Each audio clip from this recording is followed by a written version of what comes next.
Ciao, sono Marianina, mi trovo al laboratorio solitario da tutti i paesi, un posto molto speciale perché ci lavorano delle mamme immigrate che vengono appunto da tutti i paesi e sono state ospiti qui a Roma di una casa famiglia che si chiama Casa Betania e che adesso vi dà la possibilità di lavorare in questo laboratorio. In questo laboratorio riescono a produrre delle cose bellissime, tutte fatte con le loro mani.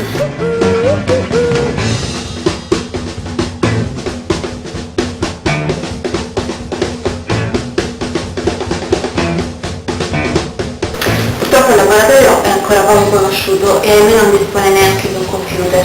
Con un po' più di tecnologia, con un po' di proposte, si potrebbe migliorare tantissimo questa realtà senza snaturare il suo valore artigianale che rimane unico. Per fare questo però, per realizzare tutte queste cose, ho bisogno del vostro sostegno. Io ho tante idee, ma a voi chiedo solo un click. Usatela!